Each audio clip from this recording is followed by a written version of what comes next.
Incoming border czar Tom Homan details mass deportation starting on day one. I'm gonna get to the clip, but Homan is not playing. Day one, they're gonna start busting them out, and Trump is gonna deliver on his promise and getting down illegal immigration. I'm excited. I can't wait until January 20th. But we're gonna talk about it, and like I said, we're gonna show the clip. But before we get started, go ahead and hit that like button, share this out so we can get this information out there. Subscribe if you're not already a subscriber, and hit that alarm bell so you know when I'm putting out new stuff. Also, check out my link tree in the description. Has a link to my Patreon. That's where I talk about things that I can't talk about here. There's also a link to my Instagram and my X account, so follow me there as well. All right, so let's get into this news. Now, the Gateway Pundit reports that incoming border czar Tom Homan was on CBS's Face the Nation with Margaret Brennan on Sunday morning to discuss topics including mass deportation beginning day one of President Trump's second term.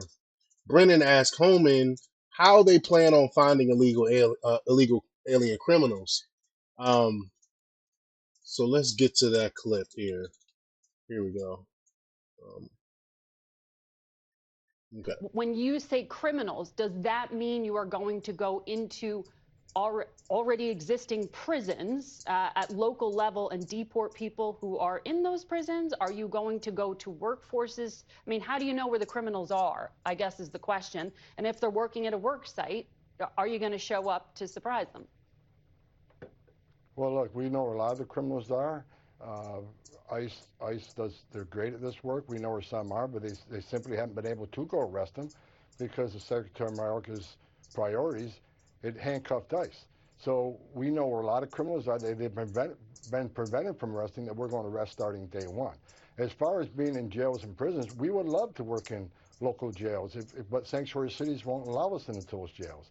It's much easier to arrest a public safety threat and the safety and security of public jail than out in the street because the officers safer that way, the aliens safer that way, the community safer that way.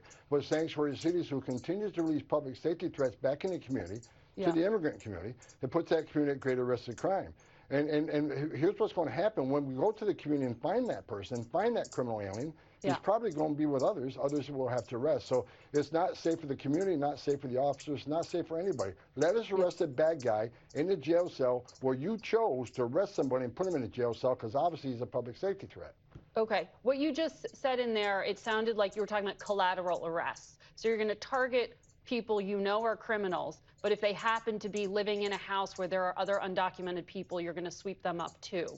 That's what I think you were just saying there. I wonder how you're going to parse out some of those collateral arrests. For example, will dreamers be protected? Donald Trump has said he wants to work with Democrats to protect them and give them status. That takes a long time in Congress.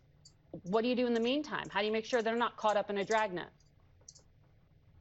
Look, every person ICE arrests, they do what we call a fugitive operations spreadsheet. They know exactly who they're going to arrest. They know exactly where they're probably likely to find them, and they have a lot of information on that arrest.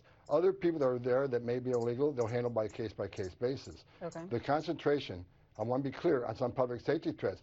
If more agents in the jails means less agents in the neighborhoods. That's why I'm pleading with sanctuary cities.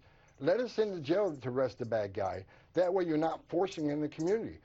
So, if you go to an immigrant community and ask them, would you rather have ICE operating in your local jails, or would you want them in the community? What do you think they're going to say? They don't want bad criminal aliens in their neighborhoods either. So let us work with the jails. Let us work with law enforcement. Sanctuary cities are not safe for the immigrant community. They're not safe for our officers. Okay. Facts. All facts.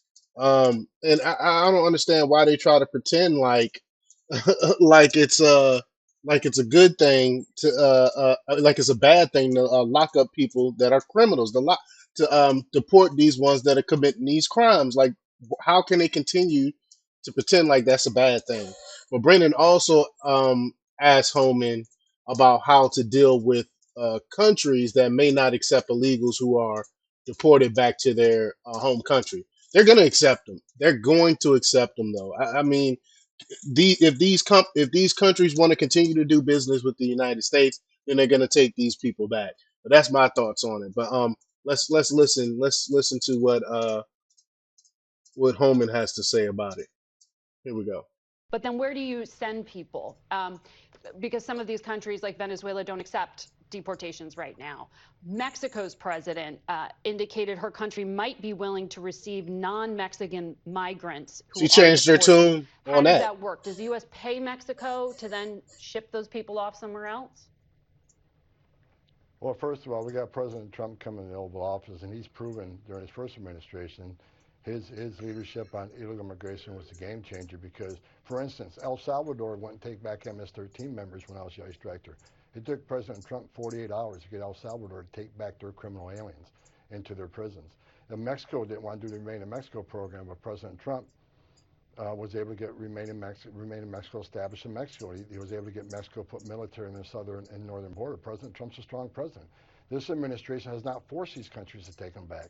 And we have what we call a third safe country. We already have countries talking about taking back people from other countries. If for instance, Venezuela don't want to take their people back, there's other ways we can do it. There's other countries be willing to accept them. We're hoping that President Trump will work with Venezuela and like he did with Mexico and El Salvador and get these countries taken back. If they don't, they're still going to be deported. They're just going to be deported to a different country. We're not going to be held up on removing public safety trust in this country. We got to put the safety of the American people first. Facts, facts, facts, all facts. I don't know how they continue to spin this and act like that this is a bad thing.